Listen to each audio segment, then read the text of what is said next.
Happy birthday, honey. In the glow of the 17 candles on Claire's birthday cake, her mother looked feverishly happy, wearing the kind of forced smile that was way too common around the Danvers house these days. It was way too common all over Morganville, Texas. People smiled because they had to, or else. Now it was Claire's turn to suck it up and fake it. Thanks, Mom, she said, and stretched her lips into something that didn't really feel like a smile at all. She rose from her chair at the kitchen table to blow out the candles. All 17 of the flames guttered and went out in her first puff. I wish. She didn't dare wish for anything. And that, more than anything else, made frustration and anger and grief roll over her in a hot, sticky wave. This wasn't the birthday she'd been planning for the past 6 months. Since she'd arrived in Morganville, she'd been counting on a party at her home with her friends. Michael would have played his guitar, and she could almost see that lost, wonderful smile he had when he was so deep in the music. Eve, cheerfully and defiantly goth, would have baked some outrageous and probably inedible cake in the shape of a bat, with licorice, icing, and black candles. And Shane would have... Claire couldn't think about Shane, because it made her breath lock up in her throat, made her eyes burn with tears. She missed him. No, that was wrong. Missed him was too mild. She needed him. But Shane was locked up in a cage in the centre of town, along with his father, the idiot vampire hunter. She still couldn't quite get her head around the fact that Morganville, a normal, dusty Texas town in the middle of nowhere, was run by vampires. But she could believe that more easily than the idea that Frank Collins was somehow going to make it all better. After all, she'd met the man. Bishop, the new master vampire of Morganville, was planning something splashy in the way of executions for Frank and Shane, which apparently was the old school standard for getting rid of humans with ideas of grandeur. Nobody had bothered to fill her in on the details, and she guessed she should be grateful for that. It would certainly be medievally awful. The worst thing about that, for Claire, was that there seemed to be nothing she could do to stop it. Nothing. What was the use of being a main evil minion if you couldn't even enjoy it? Or save your own friends? Evil minion. Claire didn't like to think of herself that way, but Eve had flung it at her the last time they'd spoken. And of course, as always, Eve was right. A slice of birthday cake, vanilla with vanilla frostings, and little pastel sprinkles, landed in front of her on her mom's second best china. Mom had made the cake from scratch. Even the frosting. She didn't believe in ready-made anything. It'd be delicious, but Claire already knew that she wouldn't care. Eve's fantasy cake would have tasted awful, left her teeth and tongue black, and Claire would have loved every bite. Claire picked up her fork, blinked back her tears, and dug into her birthday treat. She mumbled, "Wonderful, Mom," around a mouthful of cake that tasted like air and sadness. Her dad seated himself at the table and accepted a slice too. "Happy birthday, Claire. Got any plans for the rest of the day?" She'd had plans, all kind of plans. She'd imagined this party a million times in every single version. It ended with her and Shane alone. Well, she was alone. So was he. They just weren't alone together. Claire swallowed and kept her gaze down on the plate. She was about to say the honest truth. No, she didn't have any plans. But the thought of being stuck here all day with her parents, with their frightened eyes and joyless smiles, was way too much for her. "Yeah," she said. "I'm supposed to go to the lab. Mernin wants me." Mernin was her boss. Her vampire boss. And she hated him. She hadn't always hated him, but he'd betrayed her one time too many, and the last time had been a doozy. He turned her and Michael and Shane over to their worst enemy, just because it was easier for him than being loyal to them when things got tough. She could practically hear Shane's voice, heavy on the irony. Well, he's a vampire. What do you expect? Something better, she guessed. Maybe that made her an idiot, because, hey, he's a vampire. And Merlin had never been big on sanity anyway. She would have refused to work with him after that. Only she couldn't refuse anything Bishop ordered her to do directly. Magic. Claire didn't believe in magic. It was, as far as she was concerned, just science that hadn't been fully investigated yet. But this felt uncomfortably close to meeting the standard definition. She didn't like to think of that moment where she became, as Eve had said so clearly put it, the pawn of evil, because she was afraid, down in the sickest depths of her nightmares, that she'd made the wrong choice. As she reached for her glass of Coke, her long sleeve shirt slipped back on her forearm to reveal what Bishop had done to her. Blue ink, like some tribal biker tattoo. Only this ink moved. Watching it slowly revolve and writhe under her skin made her sick. No such thing as magic. No such thing. Claire tucked her sleeve back down to hide it. Not from her parents. They couldn't see anything wrong with her arm at all. It was something only she could see. And the vampires. She thought that it had become a little lighter since the day that Bishop had forced it on her. But maybe that was just wishful thinking. If it fades out enough, maybe it'll stop working.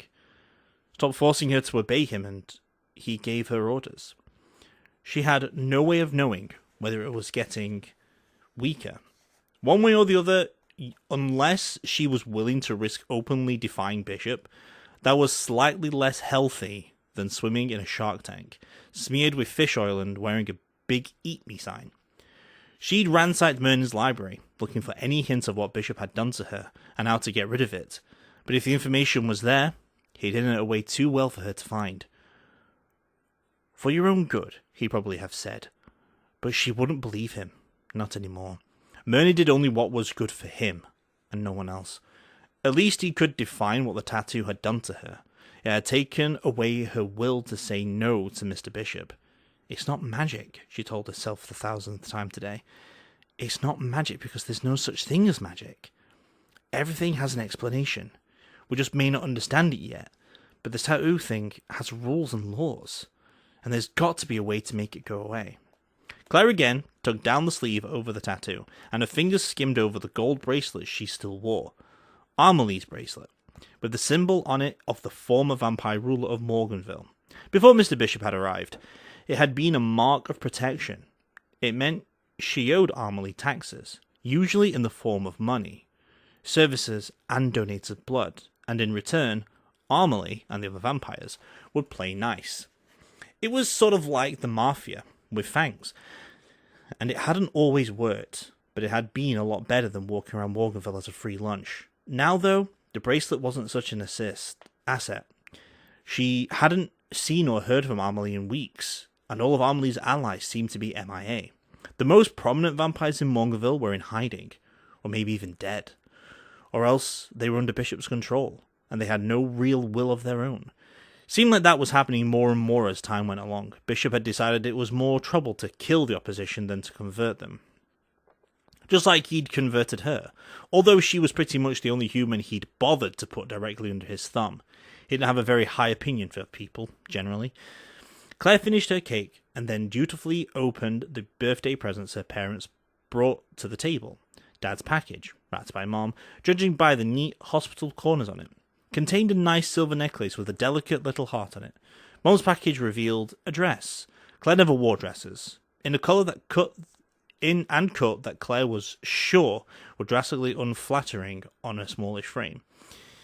But she kissed them both and thanked them, promised to try the dress on later, and modelled necklace for her dad and her mom buzzed off to the kitchen to put away the rest of the cake. She put it on over the cross necklace Shane had given her. Here, Dad said, trying to be helpful. I'll get that one off. No!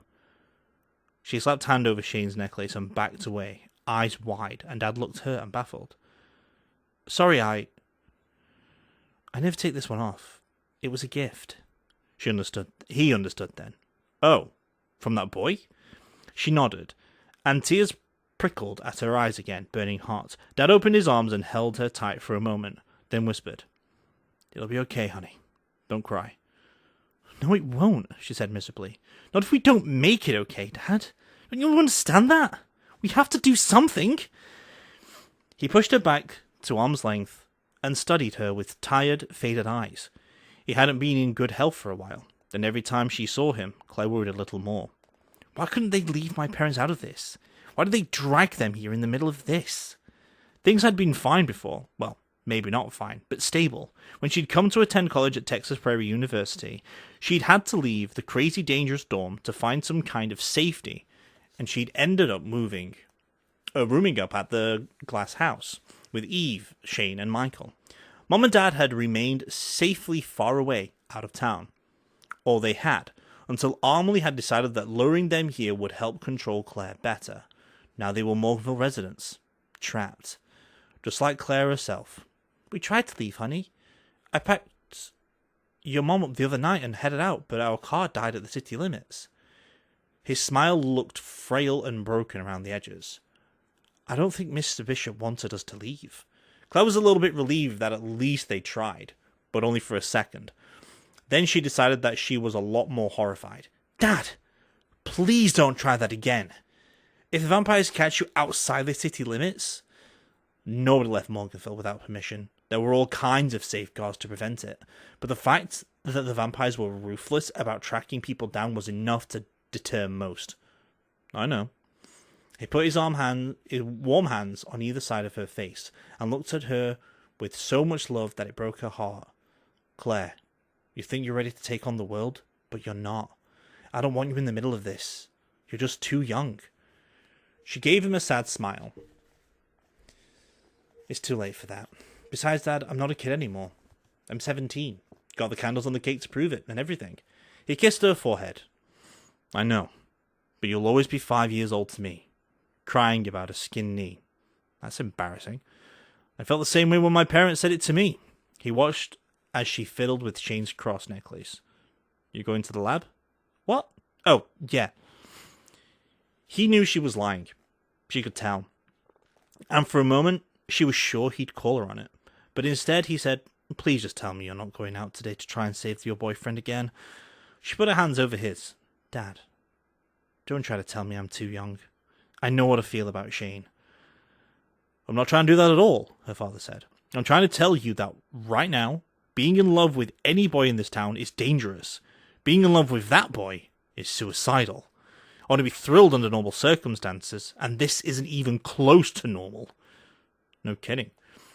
I won't do anything stupid, she promised. She wasn't sure she could actually keep that particularly vow. Though, she'd happily do something stupid if it gave her a single moment with Shane. Dad, I need to go. Thanks for the necklace. He stared at her so hard that she thought for a second he'd lock her in her room or something. Not that she couldn't find a way out, of course, but she didn't want to make him feel any worse than she had to. He finally sighed and shook his head. You're welcome, honey. Happy birthday. Be careful. She stood for a moment, watching him play with his piece of birthday cake. He didn't seem hungry. He was losing weight, and looked older than he had done a year ago. He caught her look. Claire, I'm fine. Don't make that face. What face? Innocence wasn't going to work on him. Then my dad's going to feel guilty for leaving face. Oh, that one. She tried for a smile. Sorry. In the kitchen, her mom was buzzing around like a bee on espresso. As Claire put the plates in the sink, her mother chattered a mile a minute about the dress and how she just knew Claire would look perfect in it. And they really should make plans to go out to a nice restaurant this week and celebrate in style. Then she went on about her new friends at the card club, where they played bridge and some kind of gin rummy and sometimes, daringly, Texas Hold'em. She talked about everything but what was all around them. Morganville looked like a normal town, but it wasn't. Casual travelers came and went and never knew a thing. Even most of the college students stayed strictly on campus and put in their time without learning a thing about what was really going on. Texas Prairie University made sure it was a world unto itself. For people who lived here, the real residents, Morganville was a prison camp, and they were all inmates, and they were all too afraid to talk about it in the open. Claire listened with her patience, stretching as thin as plastic wrap, ready to rip, and finally interrupted long enough to get to a hasty thanks. And be back soon. Love you, Mum. Her mother stepped and squeezed her eyes shut. Claire, she said in an entirely different tone. A genuine one. I don't want you to go out today. I'd like you to stay home. please? Claire paused in the doorway. I can't, Mom, she said. I'm not going to be a bystander in all of this. If you want to be, I understand, but that's not how you raised me. Claire's mom broke a plate, just smashed it against the side of the sink into a dozen sharp-edged pieces that skittered all over the counter and the floor, and then she just stood there, shoulders shaking. It's okay, Claire said, and quickly picked up the broken pieces from the floor and swept the rest of them off the counter. Mom, it's okay. I'm not afraid. Her mom laughed. It was a brittle, hysterical little laugh, and it scared Claire down to her shoes. You're not? Well, I am, Claire. I'm as afraid as I've ever been in my life. Don't go. Not today. Please stay home. Claire stood there for a few seconds, took a deep breath, and dumped the broken china in the trash. I'm sorry, but I really need to do this, she said. Mom? Then go. Her mother turned back to the sink and picked up another plate, which she dipped into soapy water and began to scrub with special viciousness, as if she intended to wash the pink roses right off the china. Claire escaped back to her room, put the dress in her closet, and grabbed up her battered backpack from the corner. As she was leaving, she caught sight of a photograph taped to a mirror. Their glass house formal picture, Shane, Eve, herself, and Michael, caught mid-laugh. It was the only photo she had of all of them together. She was glad it was such a happy one, even if it was overexposed and a little out of focus. Stupid cell phone cameras. On impulse, she grabbed the photo and stuck it in her backpack. The rest of her room was like a time warp.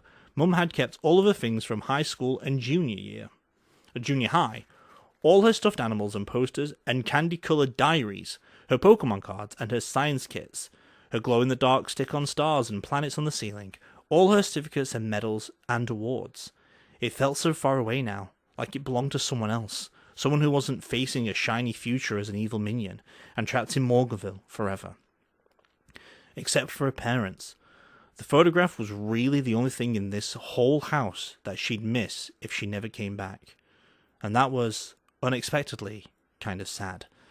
Claire stood in the doorway for a long moment, looking at her past, and then she closed the door and walked away to whatever the future held.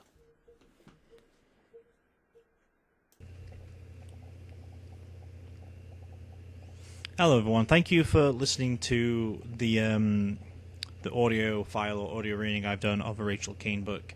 I'm putting this in there, so if you want to skip past this bit and move on to the next video, that's fine by me. This is just like a cancer plug, because I want to do this, as well as also I have to do this, because the thing you've just listened to is illegal for me to do without having a charity case behind it, which I don't want it to be like a situation like, oh, I'm only doing this for the sake of cancer, which I'm actually doing this for the sake of cancer, but I did cancel this series a long time ago.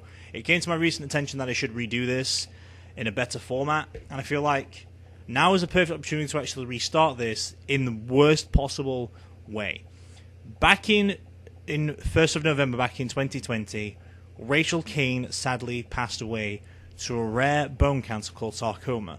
Now, in the description below is going to be a link that you can. It's going to be a link so you can support the research into helping people survive and defeat sarcoma bone cancer and soft tissue cancer cells and all that stuff. So that's just going to be in the description right there down below. It is in pounds for those American ones, but obviously PayPal and all the research still goes to the same thing, because once it's been cured, once they found a cure for it or found an easier solution for it and stuff like that, it does get sent around all around the world, because everyone works on the same thing all over the world. It's just that this charity is based in UK. I live in the UK, so it still goes to the same goal to beat sarcoma for a long time, and I feel like this is the best opportunity to work with it for any Rachel Kane books that we do during the Morganville series or any future series that we do. Obviously, this is even going to be in the future series if we do them. So any book that we do by Rachel Kane is going to have this at the end, just to plug a little bit of a cancer support for people with sarcoma, because it is a rare cancer, and there is not a very good survival rate. So just putting that in there to help people or to support the issues that are out there, because I'm not going to get any money from these videos at all, even in like the present one. I'm not getting any money of this recording, or in the future, if possibly I do. But this is not what I'm about. this is all about for what Rachel Kane succumbed to in the end.